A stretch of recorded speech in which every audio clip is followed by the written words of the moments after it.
Olá, no programa Pauta Especial de hoje a gente vai falar sobre a Fundação Pierre Chalita e a sua importância para a preservação do acervo cultural de Alagoas. Pauta Especial começa agora.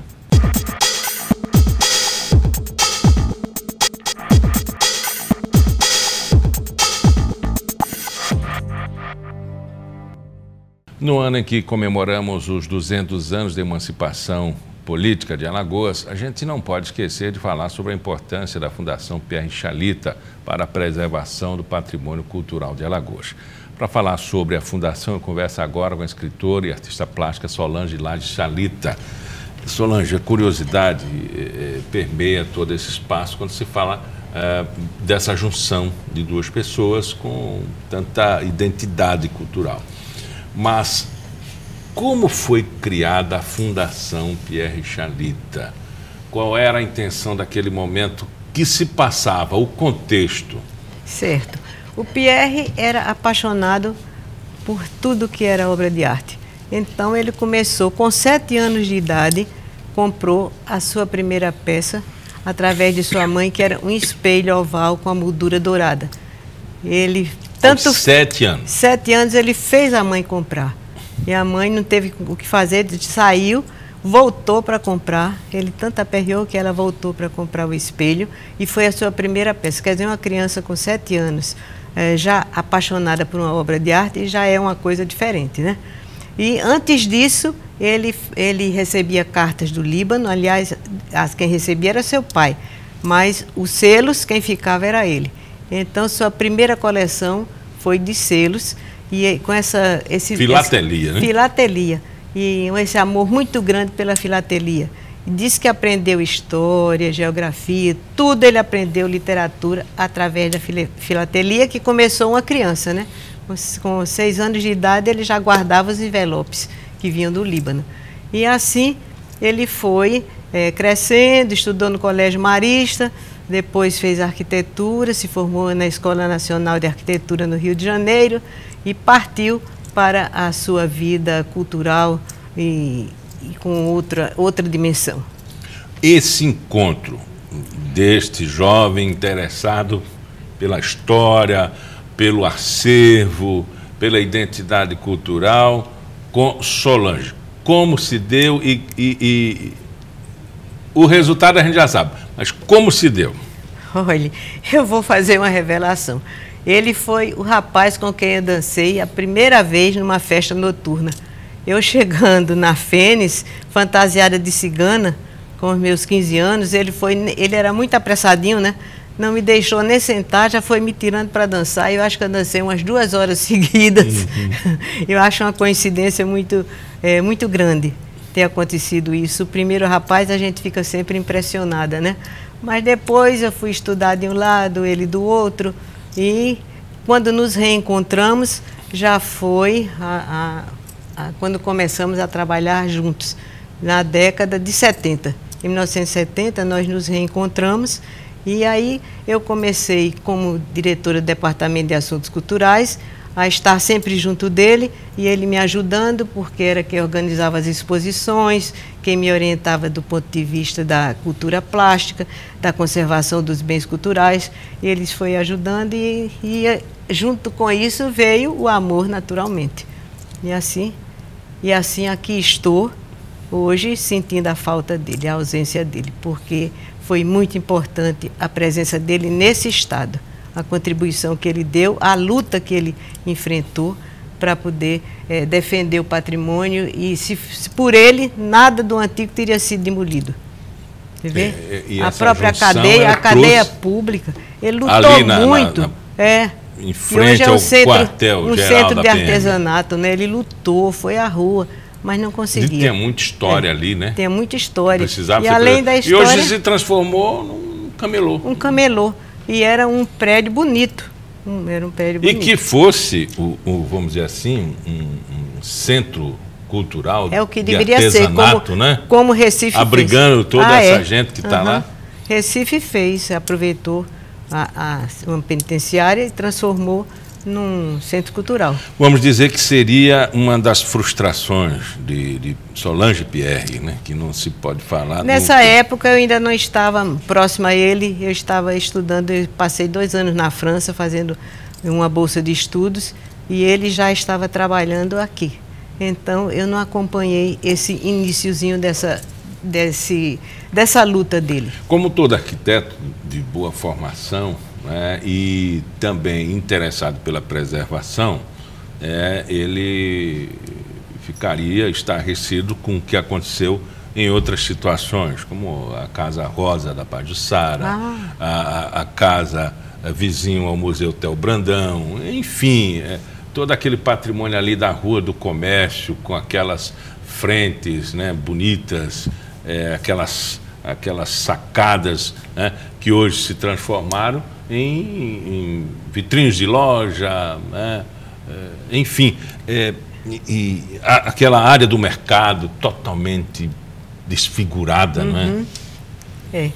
É isso mesmo que você está falando aí. Se ele tivessem conservado, nós teríamos a história de Maceió através de seus monumentos, porque tinha muita coisa bonita. Mas, graças a Deus, a igreja de São Gonçalo, ele salvou, porque iam demolir. Mas ele soube e falou com o prefeito à época, que eu não sei exatamente o nome dele, e eu sei que não demoliram e ficou aquela entrada, aquela pequenininha, que foi um paiol de pólvora, depois se transformou numa igrejinha, e foi lá que guardaram um santo que foi retirado da catedral, quando naquele lugar ela foi construída, a catedral. Aquilo tem, assim, praticamente a história de Maceió, iniciando ali pela catedral, subindo a ladeira, subindo a ladeira. Inclusive aquela pracinha chama-se Rosalvo Ribeiro. Pois é, o pintor, plástico, o nosso grande pintor. Pierre era um admirador muito grande de Rosalvo Ribeiro. Aquela coleção linda, né? Que ele deixou, hoje está no Palácio do Governo. Faz parte do museu, muito bem conservada, por sinal. O Rosalvo Ribeiro foi um grande pintor nosso.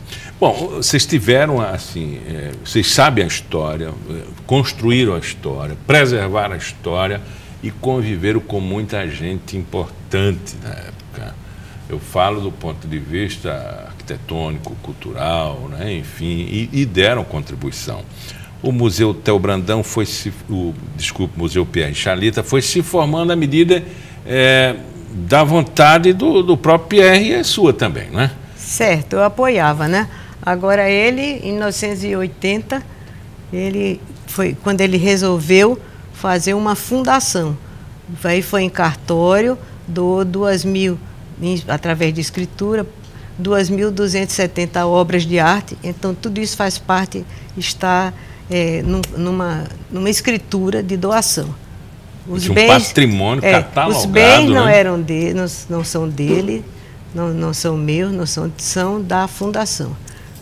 Tudo catalogado, a catalogação poderia ser maior, melhor. Eu ainda espero fazer isso. As peças foram para a sede na Praça da Catedral, ali, antigo prédio da Rádio Difusora, que foi, me parece, assim, um insight, né? Um insight. Olha, de preservar aquele prédio também, não é? Foi. Ali foi o seguinte, ali, aquele casarão, não é? O da Praça dos Martírios, que você está falando? Ali, desculpe, eu falei catedral, mas é Praça dos Martírios. É Praça dos Martírios. Aquele prédio, ele inicialmente foi a residência particular. Ele foi construído por o pessoal de uma família aqui que tinha fábrica de tecidos, e depois esse prédio ele passou a ser fomento agrícola.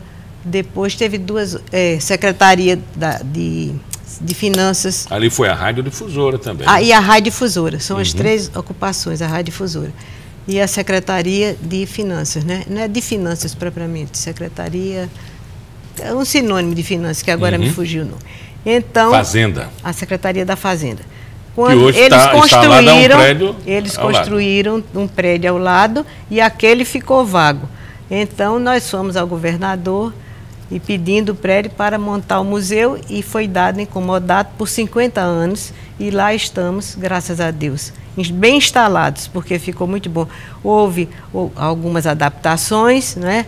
Um crescimento depois da área externa, nós fizemos através do reitor João Azevedo, conseguimos recursos no Ministério, em Brasília, e fizemos um anexo onde é guardada uma parte do acervo que não cabe tudo nos três pavimentos. Infelizmente não cabe. E ali está... Mas está muito bem cuidado, muito bonito. Tem 2.000 peças. 2.270. Em exposição, uma parte quase guardada. Toda em exposição e uma parte guardada. E a luta para preservar tudo isso. Aí é que é a dificuldade, porque o museu deveria ser melhor do que é. Nós teríamos que restaurar, tem muita coisa necessitando de restauração, a restauração é cara e não há subvenção nenhuma, a gente não tem condições, mas de qualquer forma está sempre bem apresentado e as pessoas que vão dizem que gostam muito. Agora, depois, houve um acrescentamento através dos armazéns de Jaraguá, você sabe, né? Sabe onde é a fundação, naqueles armazéns de Jaraguá? Sim, na curva ali? Na curva, é. Nós conseguimos um patrocínio do Banco do Brasil, compramos para a fundação e lá foi instalada uma parte da pintura. Então, a pintura do Pierre, Brasil, 500 anos, está toda exposta lá. São quadros de grandes dimensões que ele fez desde, segundo ele, a concepção do início da Amazônia, o início da floresta. Ele colocou lá até a história, percorreu a história de Alagoas toda. São 17 quadros grandes, muito bonitos.